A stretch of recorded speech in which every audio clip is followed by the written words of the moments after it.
দর্শক আপনারা দেখতে পাচ্ছেন রাজধানীর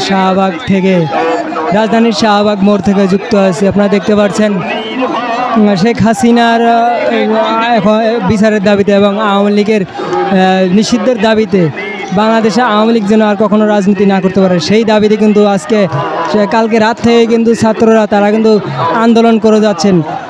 আজকে সারাদিন যদিও ছাত্ররা প্রধান উপদেষ্টার বাসভবনের সামনে ছিলেন, ওখান থেকে এসে কিন্তু তারা শাহবাগ ব্যারিকেড দিয়ে কিন্তু এখনও কিন্তু অবস্থান করছেন রাজধানীর শাহবাগ মোড়ে। আপনারা দেখতে পাচ্ছেন ইতিমধ্যে কিন্তু আপনি দেখতে পাচ্ছেন এই যে এখানে অবস্থান করছেন ছাত্ররা, তার সাথে কিন্তু সার্জিস আলম কিন্তু উপস্থিত আছেন। আপনারা দেখতে পাচ্ছেন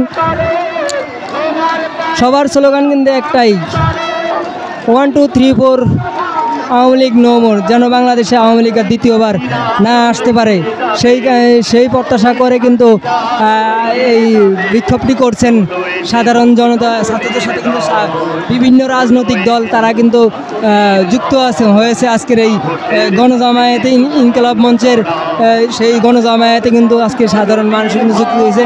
একই সাথে আপনাদেরকে আরেকটা বিষয় জানাতে চাই, সেটি হচ্ছে রাজধানীর পল্টন মোড়ে কিন্তু গণ অধিকার পরিষদ আজকে লাঞ্চের পর থেকে কিন্তু তারা অবস্থান করছেন। একই সাথে তারা বিভিন্ন নূর বলছেন তাদের দাবি না মানা পর্যন্ত কিন্তু তারা রাস্তায় অবস্থান করবেন।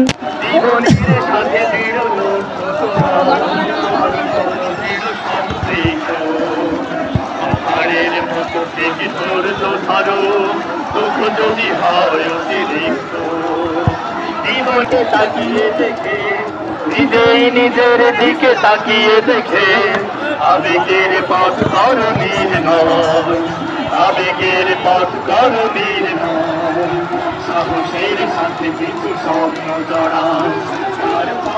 দর্শক আপনারা দেখতে পাচ্ছেন রাজধানীর শাহবাগ মোড় কিন্তু ওই মুহূর্তে উত্তপ্ত অবস্থায় কিন্তু ছাত্রদের সাথে সাধারণ জনগণ এবং বিভিন্ন রাজনৈতিক দল তারা কিন্তু অবস্থান করছেন শাহবাগ মোড়ে। আপনাদেরকে একটু দেখানোর চেষ্টা করছি, তারা কিন্তু এখানে অবস্থান করছেন।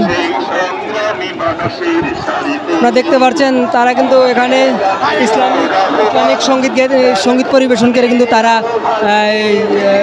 শাহবাগ মোড়ে কিন্তু অবস্থান করছেন আওয়ামী লীগের বাংলাদেশের রাজনীতি নিষিদ্ধের দাবিতে। আওয়ামী লীগের নিষিদ্ধের দাবিতে কিন্তু তারা অবস্থান করছেন শাহবাগ মোড়ে। আমাকে রাখিও রহমান, যারা কোরআনের আহ্বানে নির্ভয় সব করে দা, নির্ভয় সব করে দা।